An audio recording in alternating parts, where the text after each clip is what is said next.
A big thank you to Jero for sponsoring today's video on Patreon. Mr. Foxglove versus Kalia, Zelix and Phoenix. 2-lander effectively, we mulligan.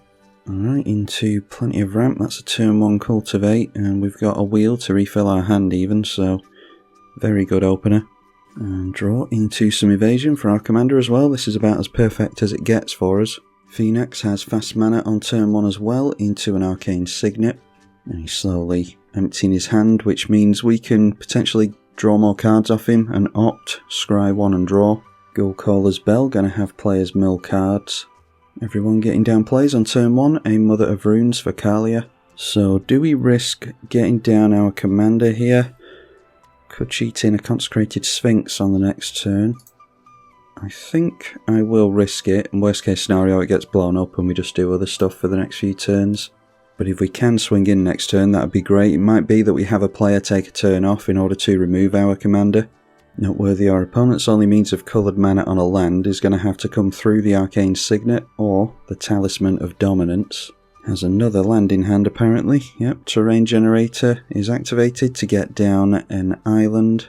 So it's a case of seeing if Kalia has a Swords to Plowshares or something really. A Vantress Gargoyle.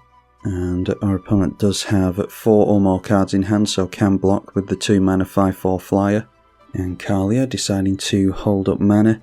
And getting that Gargoyle down might have messed us up a bit. I'd rather not swing into Kalia. If they're gonna be reactionary and use spot removal on Foxglove, I mean it would be a fair assessment to use spot removal. Can we get ourselves down to 3 cards or not? Play the Tundra. Then it's playing Equip Winged Boots. Untapped land with the Nature's Law and a Sakura Tribe Elder. Takes us down to 3 cards. So, yeah, go for that. And Kalia is holding up priority, so might want to use the spot removal in response to an equip here. Nope, deciding to allow it, so we're pretty safe now. Flying and Ward 4 on our commander. Go for the Nature's Law first, because this will bring in an untapped land. And we'll just make it a Savannah. And 2 Sakura Tribe Elder. And pray that Phoenix doesn't scoop here, because we need to get our attack in before then. So 3 cards minus 3 cards is 0, meaning that we can go Consecrated Sphinx. We didn't have to play all this stuff out, we could have just held on to all the cards that are in our hand, but I wanted to get all that stuff going anyway. So cheat in a Consecrated Sphinx, and that is going to refill our hand very nicely, which hopefully means that we'll be able to continue to cheat stuff in. So Consecrated Sphinx draws us 2 cards at the very least here. Into a Hedge Maze and a Grand Abolisher is a good means of us dictating what happens during our own turn. Down comes Phoenix, which just so happens to go very nicely with the Zelix player, so probably have to keep Zelix out of play. And a Rhystic Study to try and refill his hand. Alright, Reality Shift in response to the Consecrated Sphinx, so he could have done this during the upkeep, which is noteworthy. He would have triggered the Rhystic Study either way, so Rhystic Study going to draw, which means we draw 2 here, but he's waited until his draw step, meaning Consecrated Sphinx is on the stack. So, yeah, it's going down, but we do get to draw a whole heap on the way out. So it'd be good for us to get into a big creature of some kind. Maybe we'll see one off the Reality Shift. That is a Galter. We just turn this face up so we don't get the ETB on it, unfortunately. And there's a Kodama, which I'm sure we can do some obnoxious things with. The blue player's missing a land though. Swiftfoot Boots being played into the Rhystic Study, see if he draws off that. He is allowed to draw. I think the Tricycle land came out this turn, so he didn't have the mana to pay the tax. So Sakura Tribe Elder for an island. Okay, so drawing into a land now. The question is, do we want to empty our hand as best we can to draw more stuff, or do we want to cheat a Kodama into play? I don't think we're necessarily doing anything in combat this turn, so cheating in Kodama is probably fine. And then we can empty our hand and maybe go for a Windfall or cut a deal, something like that. Let's just go through to attacks, and we'll continue down the left just because he's wide open. So don't draw any cards. Cheating Kodama of the East Tree. And this is going to trigger on other permanents entering under our control, which we haven't done a lot of yet. So just hitting for 6 commander damage. Let's go Grand Abolisher.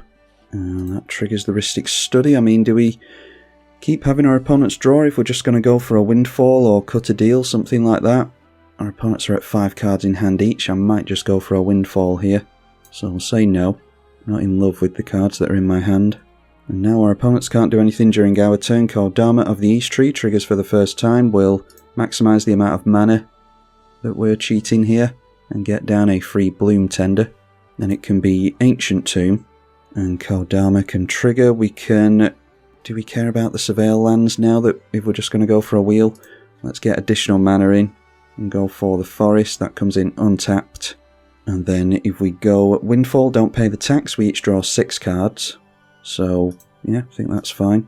And maybe we'll be able to do something else obnoxious this turn. Depending on what we draw into, of course. It might be that I don't have enough big, crazy stuff in the deck. This is only my second time playing Foxglove, so might need to add some more crazy stuff. And there we are, right on cue.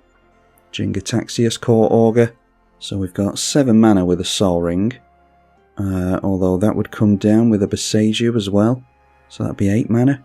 Yeah, I think we're just trying to cheat down the Jingataxius really, aren't we? So let's try and draw more cards with Rhystic Study. If there's 2 Rhystic Studies in play, I don't think anyone's going to be paying into the tax. So I'll say no. Kodama triggers and allows us into a free Boseiju. Could have used that to blow up the Rhystic Study, I suppose. Play Skyshroud Claim. This player scoops. I mean, can't really blame him. This is turn 4, so pretty obnoxious. Rhystic Study not being paid for again, I don't think. Suppose we could pay for it this one time because we're just going for a Rhystic Study of our own. So that's Spara's Headquarters. We'll go for an untapped land in the basic forest as well, which triggers Kodama, which we can't actually do anything with because our hand does not have any other lands in it. And then Rhystic Study, and we will pay the tax. So it's a shame that that player didn't stick it out for another turn. I understand that this is crazy off the back of our fast mana that we've been lucky enough to get into. But with Phoenix milling, it would play into his hand over here. Obviously he did miss a land drop though, so maybe couldn't have got his commander down next turn. I would have played it out for another turn, and if he misses a land then can't really blame him for scooping. Because it would have been fun to see the 2 mill decks interacting with each other. Might be destined to see a 1v1 here though. God Eternal Kefnet into our Rhystic Study. And we draw our first card from the enchantment, a Lightning Greaves. Not worthy this isn't big enough to block our commander. Or it can block it, it just can't kill it off with its 5 toughness. Court of Cunning is going to introduce the Monarch. And we draw again into a Delighted Halfling, a means of easily getting a card out of our hand so that we can draw more if we want to. I'm thinking we're going to be cheating in the Jingataxius though, funnily enough. Depends how many cards our opponent uses up though. A Ponder now, at least they're tapping out on their turn. And Phoenix has now been animated, so drawing a card at the end of the turn to the Monarch takes him up to 6 again. The Kefnet does have Summoning Sickness, so can't tap that in for the mill. Vampiric Tutor during the main phase, so we'll assume that they just drew that. Pays the Phoenix tax. And looks like he's paying ours as well, so have to imagine that the Vamp Tutor is for a board wipe. Only has 4 mana though, hasn't done anywhere close to as well on mana as we have. I mean, again, it's only his turn 4, so can't be expected to do as well as the obnoxious green player. Doesn't seem to be equipping the Swiftfoot Boots onto his Mother of Runes. It can protect itself, but only once. So maybe holding up a Swords. We win the flip with Mana Crypt again, because that's just the luck we're having this game. A Yavimaya. So with 5 cards in hand, we can cheat in Jingataxius if we swing in over here, which I think will be fine. So we'll deal some damage to the right. Foxglove triggers on attacks. Get in the Jingataxius for free. Triggers the Kodama, so might as well get a free Lightning Greaves is the best use of cheating in mana. Although noteworthy, that did make the Seagate Restoration slightly worse, maybe shouldn't have done that. At the very least, the Seagate Restoration is going to give us no max hand size, so I'll draw 1 fewer cards there, unfortunately, but yeah, it's still worth doing for the no max hand size.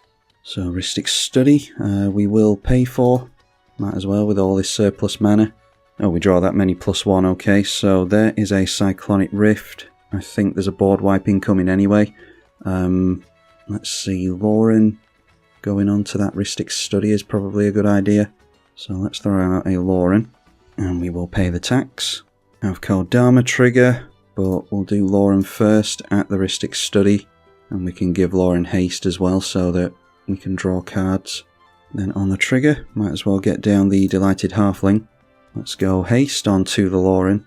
Have the Mardu player draw a card to make up for those attacks.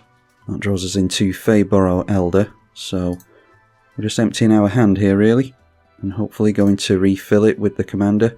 So Kodama of the East Tree helping us to empty our hand, which is obviously the reason it's in here. So Yavimaya comes down. We haven't played a land for the turn, so drop the plains, triggering our commander, but nothing else to play here. So Lightning Greaves onto the Jingataxius is probably a good idea. We don't have mana for the Foxglove Elder, so maybe you should put it over there just in case we need to make use of the 3 extra mana. And if Jingataxius goes down, then so be it. Could always put Winged Boots onto the Jingataxius if we really want to keep hold of it. Yeah, we'll just leave it like that. I think we're dominating the game enough as it is. So we have no max hand size, thanks to the Seagate Restoration. Draw 7 cards and do not have to discard. And we've drawn into an offer you can't refuse is pretty much the only relevant thing during this next turn cycle. So if Jingataxius can stay in play, we're going to have this player discard his entire hand and all that card draw will be irrelevant. Hazard's Mill with the Court of Cunning. It is 10 cards that we mill, thanks to him still being the Monarch. And noteworthy, in response to the Rhystic Study going down, he did not tap the Phoenix, and it got deanimated, so he could have had us mill an extra 7, which is something he has to be wary of. He just milled a bunch of mana offers really there. There was Brotherhood Regalia and a Mana Drain, but that was about as interesting as it got, a Swords to Plowshares. Anyway, Rhystic Study going to continue to have us draw perhaps as a Shield Sphere, which is going to have Summoning Sickness. Don't think he milled us at the end of the turn with the God Eternal Kefnet either, so I'm not sure what the game plan is here really. Drawing to another Dork in Noble Hierarch. 1000 Year Elixir, going to give his stuff pseudo haste. And then Hazard's Mill with the 6 toughness creature, and this time lands some better stuff. The Council of 4, Fierce Guardianship, Sun Titan, Beast Within, Birds and LS Norn. Don't think we have any means of fishing stuff out of the bin. Maybe we have an Eternal Witness or something. Terrain Generator gets another basic into play. 3 cards in our opponent's hand. And there's a Windfall. So do we counter this or do we counter the board wipe we assume we're about to get into? Could ruin our opponent's day by going Cyclonic Rift. We will not draw a card to the Rhystic Study if we're going to allow a Windfall. Yeah, it makes more of a game out of it, I suppose, so let's go for Cyclonic Rift. That makes my decision for me. Our opponent scoops. I don't know why you wouldn't see the extra card you're about to draw into. You're about to draw into the card that you tutored for. So, yeah, don't understand that, but now we definitely go for the Overload on the Cyclonic Rift. Was an unlucky game for our other 2 opponents. Going to Millers in response to the Cyclonic Rift, that's fine. We've got 32 cards left in the library. Might have counter magic in response to this. Alright, untapping the 6 mana creature. We don't have spot removal for it, so going to take another mill for 6 apparently. And there it is. So 26 cards left in the library, but we're about to deal a lot of damage to our opponent. So Rift goes off, they've got 10 cards in hand, we each discard and draw 10. I suppose we could still counter our opponent there, but if we lose to mill then it's a pretty fun way to lose, isn't it? Well, there's a 10-10 Body of Knowledge, so I think we've got our opponent next turn anyway. Does draw up to 11, has to discard down to hand size, and he's tapped out.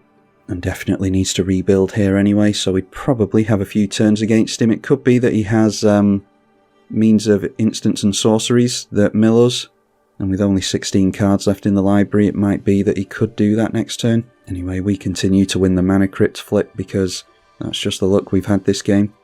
Trouble in Pairs is the last thing that we want to see. Let's go at Body of Knowledge, and that allows us into a free Psychosis Crawler. Then it's Lightning Greaves on 2, which is bigger. Yeah, the body of knowledge, that's fine. And we'll go straight through to attacks. Got more cards in hand than our opponents, so we can cheat something in here. Well, it's only an Esper Sentinel that we've got in hand. I wouldn't cheat anything in anyway, because I want to maximise the amount of damage that we're dealing with the body of knowledge. And there we go, get our opponent down to 0 exactly. I wasn't going to swing in with the mana dorks there, but didn't bother doing the maths on the attacks and figured I might as well swing in with those, because we're going for an Alpha Strike anyway. Did have the Sink into Stupor to try and counter a big mill spell that our opponent might have gone for. But that was a very fast, obnoxious game there. Phoenix did very well though to keep up with us, but yeah, doing Bant stuff. Hopefully you all enjoyed this Foxglove game, and be sure to give it a like and subscribe if you did. Massive thank you to the patrons for their support of the channel as well.